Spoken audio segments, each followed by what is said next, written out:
CBS broadcast Maryland's team at the moment the Terrapins learned where they would be seated in the N.C.A.A. men's basketball tournament. The looks on their faces conveyed a mix of punch-drunk disbelief and dread. They had been placed in Kentucky's quadrant.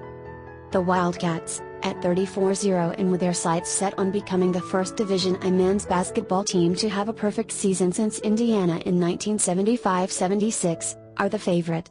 And in the days leading to Selection Sunday, it seemed as though avoiding the Midwest region, and having a chance to make it to the Final Four without having to face Kentucky, was a greater prize than even a number 1 seed. In the order in which the committee ranked them, the 4 top seeds were Kentucky, of course, Villanova, Duke and Wisconsin, with Virginia, Arizona, Gonzaga and Kansas earning number 2 seeds. One of the challenges was we felt like there were 6 teams that had a resume worthy of a number 1 seed, Scott Barnes, Utah State's athletic director and the head of the selection committee, said on a conference call Sunday night. He was referring to the 4 no. Ones plus Virginia, which went 29-3, and Arizona, which improved to 31-3 by winning the Pacific 12 championship Saturday night. Arizona is a terrific team, Barnes said. Kentucky is 6 wins away from perfection, and what would be an unprecedented 40-0 season. The team and its coach, John Calipari, maintained all season that the ultimate goal was not perfection, but a national title. Now, though, the goals are identical. Kentucky's players were frequently asked in recent weeks if it might not be better to lose a game to take the pressure off. That line of thinking died Sunday with a victory here over Arkansas in this Southeastern Conference Championship game. If you lose, you're done, the junior Willie Cauley-Stein said after the game. There's no relief about it. Asked how a team could beat the Wildcats, Cauley-Stein shook his head. I don't know, he said. I couldn't tell you. Kansas, seated in the Midwest with Kentucky, is the weakest number 2 seed, according to the committee and to most observers. Yet Kentucky was not let off easy.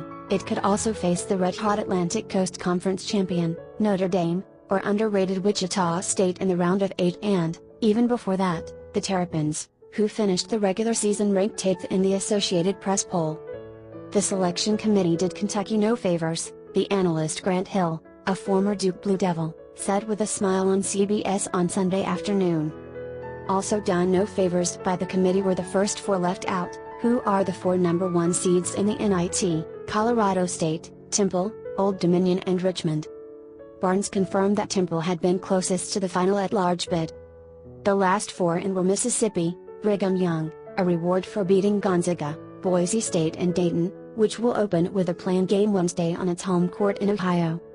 Although Wisconsin fans may have held their breath as Michigan State forced overtime in the Big Ten championship game Sunday afternoon, only to watch the Badgers win by 11 points, Barnes said that Wisconsin had been set to receive its first number 1 seed in university history no matter the outcome.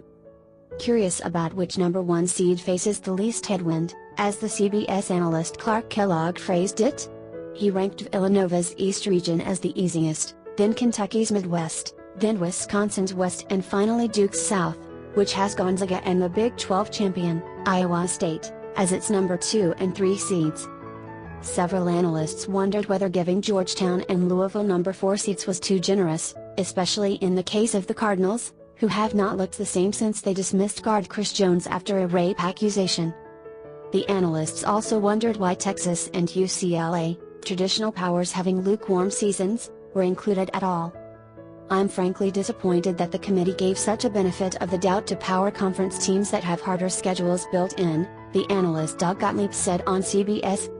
With Texas, the Big 12 placed a remarkable 7 teams out of 10 in the tournament.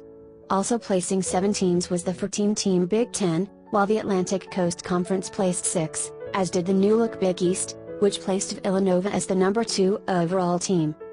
I thought the conference was really strong this year, maybe a bit undervalued in the public national discourse, Kellogg said. He added in reference to the Final Four in Indianapolis, I think Villanova's got a chance to get to Indy. I would love to see Butler and Notre Dame match up, and I think that's going to happen. St. John's announced Sunday, and told the committee Saturday night, that it had suspended junior center Chris Obukpa for 2 weeks for violation of team rules. The Red Storm play San Diego State on Friday in Charlotte, N.C.A.A. I think that's a comfortable matchup for the Johnnies. even without Obikpa, Kellogg said. One team outside any region's top 4 seeds that looks poised to make a run is Wichita State, the 7th seed in the Midwest, which could play its in-state rival Kansas in the round of 32. They've got a core group of guys that know the pressure of being undefeated, Kellogg said, referring to the 34-0 record the Shockers took into the tournament last year. There is some evidence that the tournament is having its own Moneyball moment. At several points during his conference call, Barnes referred to other metrics the committee used, and when pressed, he said these included advanced ratings put out by the analysts Ken Pomeroy and Jeff Sagarin. The best team that did not make the tournament, according to KenPom.com, was Florida. The Gators, who were the overall number 1 seed in last year's tournament, are near the very bottom of another advanced metric that Pomeroy calculates, simply called luck. Certainly it does not require math to see that having to play Kentucky 3 times this year was not fortuitous.